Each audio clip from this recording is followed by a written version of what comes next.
Today's January the 10th, and unprecedented for me to be going for a drive in January in Canadian winter, but the roads are in good shape. We got a bit of snow up at my elevation. We're going to go down to the valley bottom and go for a drive.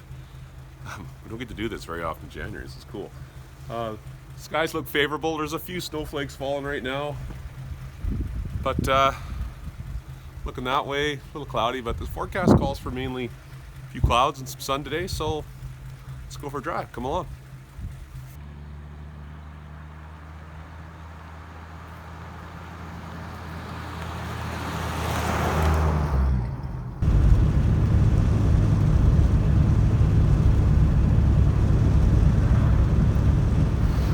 Hell of a day for a cruise.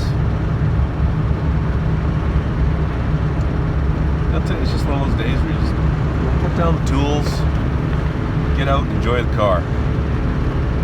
Besides, I'm waiting for parts anyways.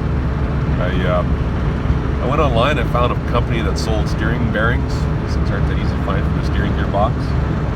And, well, for a reasonable price. They're on eBay, but man, you can pay a premium. Anyways, so I'm looking at other options, and found a company that sold parts. Put in my order like 10 days ago and I heard nothing. My order wasn't shipped. No updates, nothing. So I emailed them, no response. Phoned them, left a message, I think.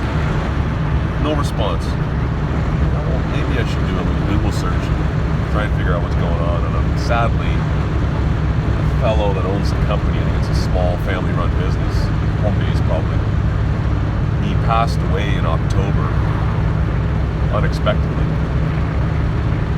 Don't know if it's related to COVID or not, but maybe. Anyway, so I'm going to have to go in and cancel my order somehow. It's just sitting in limbo. I'm guessing someone in the family either is totally overwhelmed or just not running the business anymore. I don't know. So I'll cancel that order and reorder again somewhere else. And I placed my order for my engine parts, and they're all being sourced, and the company I ordered them from is put my order together. It's going to be a while. I don't think I'm going to see those parts until sometime in February.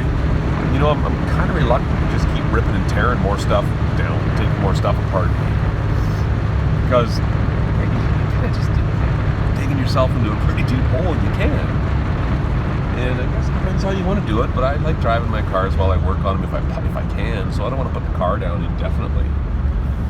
So, yeah, I'm going to hang out, do some other things, repair a few things, other small jobs here and there, and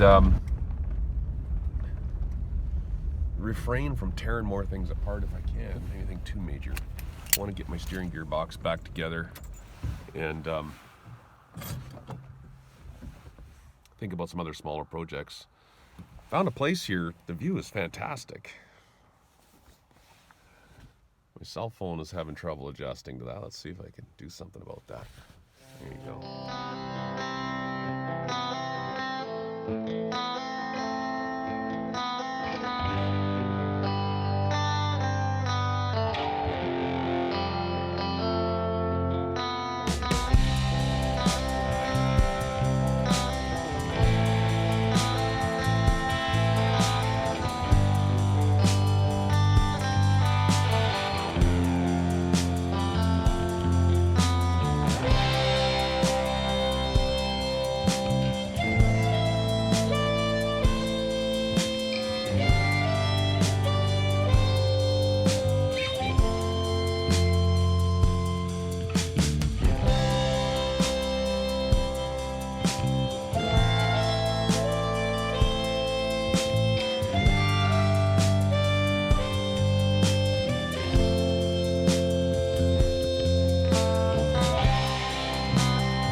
thing I want to say is I want to give a shout out to the vintage car community, especially the Mopar drivers, because That's what I like. I like old Mopars. But I've had a few guys reach out to me lately and call me, email me, and I love it. It's fun. I don't want to get overwhelmed. I don't want everybody to phone me and email me, but I've met some great people, and you know who you are.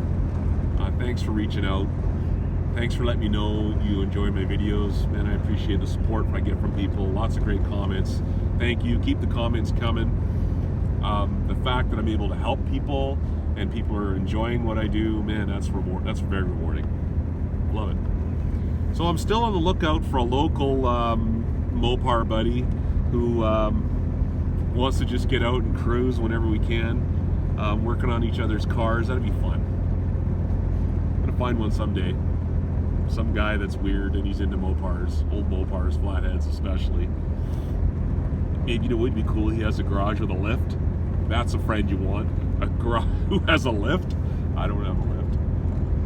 But I'll share my tools. So, I had a fellow phone me about a question, and pretty loyal subscriber. I guess he watches all my videos, and I was kind of pleased. Kind of made me laugh when you know, he said he's got the exact same dwell meter that I have, and he's got you know, maybe the same vacuum gauge, and he's learning how to set his air fuel mixture with a vacuum gauge because maybe he saw my video, I think, by the sounds of it, and he's out setting the dwell today on his points. So that's pretty cool. That's pretty neat. That's awesome. That's what it's all about. That's what we're doing here. We're here to help folks and keep the Omo cars alive. So thanks for reaching out to me. Appreciate all the great comments. Keep them coming. And if you like what you see, subscribe. We'll try and bring you some more fun entertainment as we progress along here with our old Mopar cars. All right, we're back home, so that's the end of today's video. Thanks for hanging out. Have a good one. Oh, one more thing. When you're working on your old car, I heard somebody, they said this. They said, it doesn't matter how it's done as long as you're having fun. So I agree. Just have fun. Have a good one.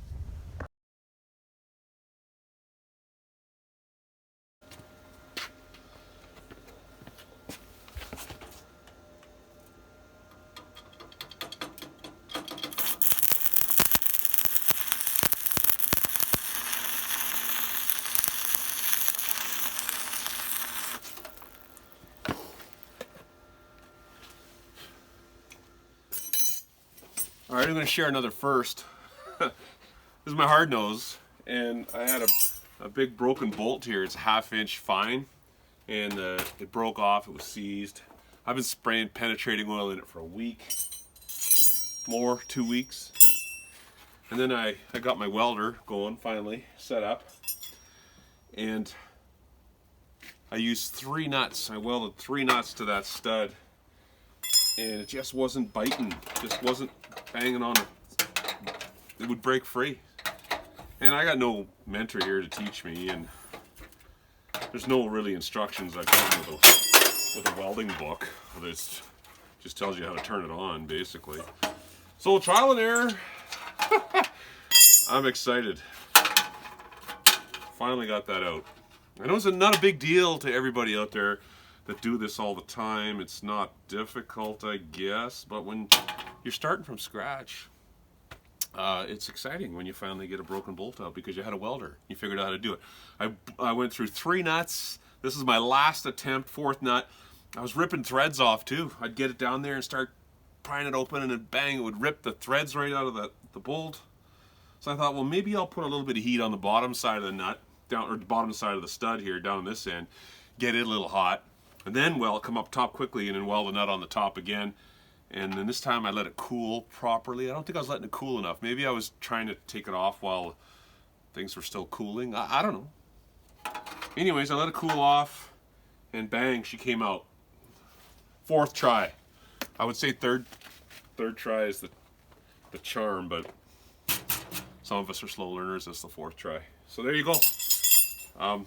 More firsts for me.